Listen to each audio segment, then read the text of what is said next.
A budget helps you to navigate this unknown and unfamiliar terrain.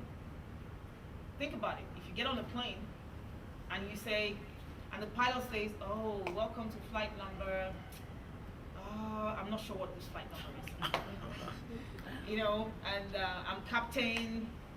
Don't worry about my name. We're flying to. I'm really not sure, but we'll get there. Don't worry. Just sit back, relax, and enjoy this flight. Seriously, if the door is still open, you're going to be leaving, right? Because he doesn't even know where we're going. He doesn't know, what to do. This is how you look when you go to somebody and say, invest in my business. And the person asks you, so how much is your break-even point? What's the break-even point? And you're like, you know what?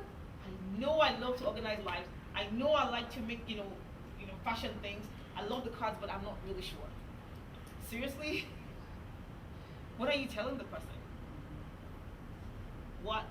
That, I'm not really sure about my business. I haven't done my research yet, but you can be sure about that business. You just give me your money, and everything's gonna be okay. Really? No. It's not gonna be okay. But if you might make a budget and realize that this is not going to work. The plan that I had isn't going to work. The whole purpose of having a budget is to force you to think through what is going to happen. It's going to force you. My friend, she just started a Mary Kay business. If she has a budget, she probably realizes, okay, you know what, this is how much it's going to cost me to advertise that business. And this is how much it's going to, I'm going to need to bring in to make this business worth it. My friend has a clothing store for kids. One of the big, expenses that she incurs is shipping and freight because it's international. If she doesn't plan how much shipping and freight is going to be, what's going to happen? She will set her prices, and it probably will be lower than what she should set the prices at. But when you're making a budget, you can look at the cost and say, you know what, I don't think these prices will work. Or I don't think these particular products will work either. Why don't I do, something else? Why don't I change costs a little bit? So that's really essentially what a budget is. And has anybody ever tried to make a budget and they failed? You did? What was the problem?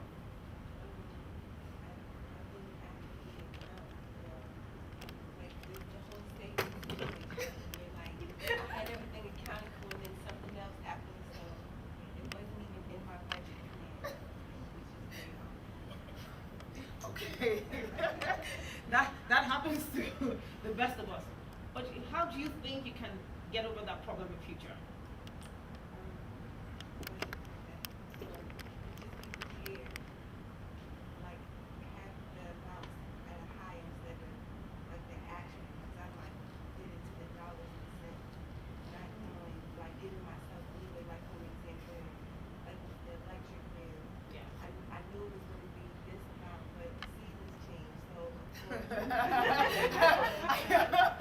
And you didn't sign up for budget billing, so very valid point. And this is one of the things I talk about in the book. Why do budgets fail? One of the reasons your budget fails is because you don't expect the unexpected. The whole reason you're budgeting is to look forward and plan for the future. You cannot control everything that's going to happen in the future. And if your budget is very rigid, then there's a problem. There's some things that you have to make room for in your budget. One of them is to reward yourself. If you have a budget of, I'm going to do X, Y, Z, X, Y, Z, and that's it, nothing else. There will be a time when you really feel like there's the new Iron Man or whatever that movie is just came out, and I need to watch it, but it's not in my budget, so I'm going to be at home and be miserable. You know what you're going to do? You know what you're going to do? When you get over that misery, you're going to go buy yourself a new equipment that you don't like because, because you're going to unleash some sort of excessive waste on yourself. So you have to leave room in your budget for treats. And if you're budgeting with somebody, let's say you have a spouse and you're budgeting with your spouse, one of the reasons why that budget can fail is because you're putting everything on one page. Money is such a huge source of conflict.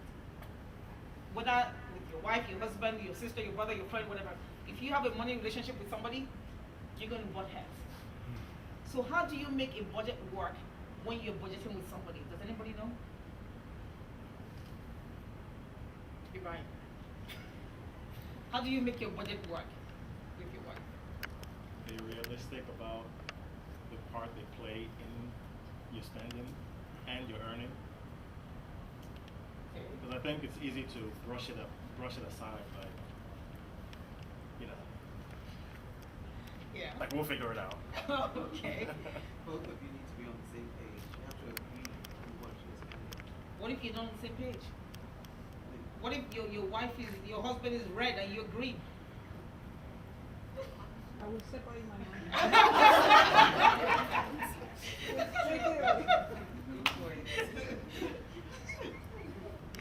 Well, you can separate your money, but what if you cannot separate all your money? What if your spouse isn't working? So you can't separate your money in that case because, like he said, you have to look at the part that they play in this whole thing. Take some money for savings and don't tell him. Does anybody, Lola? Do you have one person be in charge of it? Good point. But what if, the wife is the one who is very good with the money, and the husband is just not, is not down with, having one person in charge of the money. Compromising? Yeah. Okay. Manga. We have a minister of finance in our family. There's certain rules we all follow, and things get done. It's interesting. Everything that you all said, great, excellent points. Because this is what I have in the book. You should have a money captain. Every family should have a money captain. And this is not an ego issue. Some people are better with the money than others.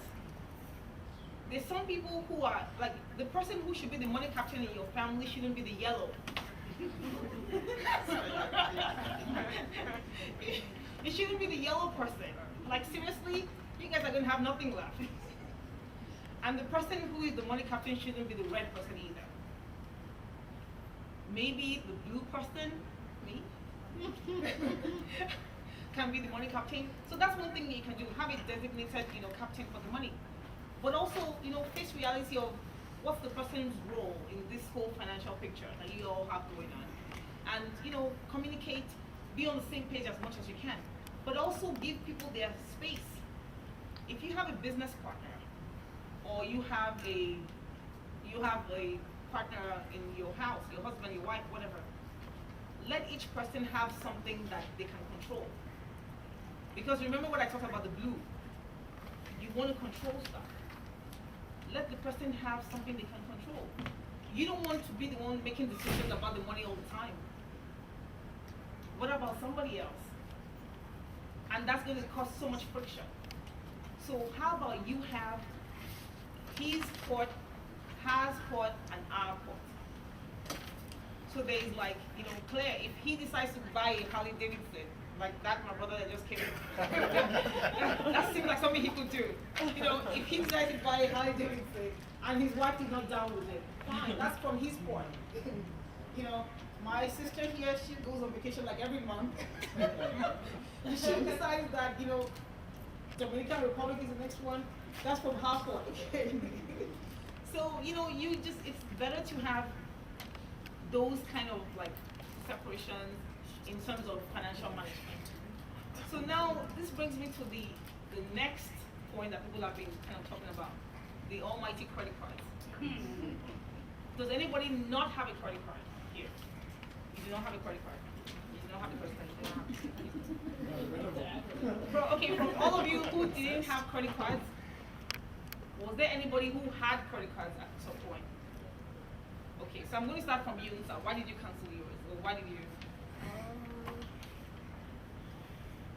When I decided to start my own business, I didn't want to use money I didn't have to start it. So I based my spending and my startup on strictly on savings, which was why I decided to get rid of my credit cards. Excellent, excellent. Anybody else? Well, I realized that I wasn't good with money. I was an overzealous green person. So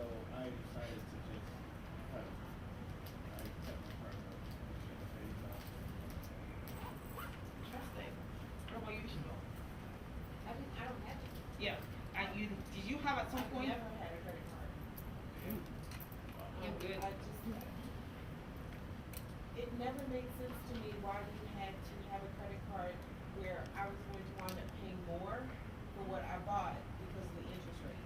So it just, that whole logic just, to me, just didn't make sense. Why was I gonna pay you to use the money that you already gave me? Makes sense, makes sense. Anybody loves credit cards or has credit cards that wants to keep the credit cards? Can you educate us? I get rewards on them, and it does make sense to an extent. But I try as much as possible to pay up or pay. I just use to get a reward and pay it up. Fantastic, great. Anybody else who doesn't have or who has or anybody feels passionate about credit cards either way? I'm sort of with what he said. You get Yeah. the rewards as long as you pay it off every single month. You're not charged the interest rate. So I don't see a problem with that. And don't you need a credit card to establish your so-called credit? Okay, so you see, a credit card is like a knife. You need it to cut stuff, but if you don't handle it properly, you cut yourself. And you don't give a knife to a child. I like the point that he said. He's not good with the cards, so he let it go. Only somebody who is mature can handle a credit card. And maturity doesn't come with age. No. Because there are some grown people who have $70,000 in debt and they have no idea how they're going to pay it off. You have to be mature. It's not for kids. Credit card isn't for the faint at heart. Yes, you can get points. Yes, you can finance your business 0%. Yes, you can do all these great things. I've had a credit card since 2002, and I've never paid $1 of interest. Not one. Well, not $1 of interest. I'm not even. I never paid a late charge. Never paid anything. I use it very wisely. Where is my credit card right now? Not in my purse. It's at home. If I have to go to my house to get my credit card for something, then it must be really important. It must be really important. Because if you have it with you, you're going to spend it. What's stopping you? Nothing. The truth is, when you have access to that plastic in your pocket, and you're in the mall, your needs and your wants, the line between them gets really blurry. That's when I realized that, I really need that tunic. I really don't have enough. I'm trying to wear these things more often, and I have only 4. Am I supposed to wash them during the week? No. But if I don't have that thing in my pocket, I'm probably going to look at it, oh, this is really nice, and keep moving. And spend only what I have. So when it comes to debt, the most important thing to realize is that you have to be very mature. You have to be very disciplined. You have to be very careful. And to build your credit history is great, but it has to be, used really strictly. If you don't want to use a credit card, don't cancel it. Don't call them to cancel it, because that hurts you more than you know. And when you go to the mall and you go to Express, Old Navy, and they say, do you want to save 15% today? What's the right answer? No. Why? Credit card. It's a trap. How is it a trap? You end up paying more in interest than the $15 or whatever. What if you paid the whole thing off? But the key though is the fact that It's a credit And card. he's a Yeah, lawyer, listen to him. Yeah. Yeah. easier access to purchase stuff from them. So by having their store credit card, they can easily get you to buy stuff.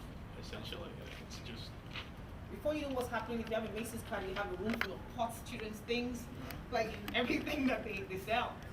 And those things, they belong to a category that hurts your credit score more than regular credit cards. They do. Those like store cards, they actually hurt your score more. So, and they are also very addictive. Really addictive. So, I'm going to end by talking about one part of the book, which I found funny writing it. And I had somebody in mind when I wrote that part of the book. It's one of my neighbors, back in Nigeria. And that is why do their businesses crash? Have you ever met that person who has a new venture every 2 years? Who has the next big idea all the time? This time around, it's like, car sales business. That doesn't work. It's like, I'm going to be importing engines from Korea. Next thing, and I had this neighbor. And when I was writing that chapter, I actually thought about him. This guy, when I was growing up, in 10 years, I remember he had a real estate company. He had a bakery business. He sold power generators. He sold ram sheep. Like, he sold so many things. Like, but eventually, at the time I left the area, he wasn't rich yet. I don't think he's rich yet. So why is he just jinxed? Does anybody know? Is he jinxed? No. What's the problem? Every business venture requires a starting capital. Mm-hmm. You have to, invest in your business idea and be patient for the rewards. But when you jump from one to the other, usually before you catch up before you start making profit on one, you start investing in another one. But what if you're patient and it just doesn't work? You wait for 5 years and nothing still happens. Maybe it will work in the 6th year. when you owe some more money, seriously? Okay. I think you need to know what these are you're all getting great into. points. But does anybody else know perhaps why his businesses might have crashed? Maybe you didn't do a study of what he was going into properly. Good. These are all good responses. Look, I knew somebody who went to Texas and saw this warehouse. I think there's this business called direct warehousing or something. They'll ask you to buy all those things in bulk. So this guy, I wrote about him in the book, he bought this whole warehouse full of air conditioners. And he was going to take it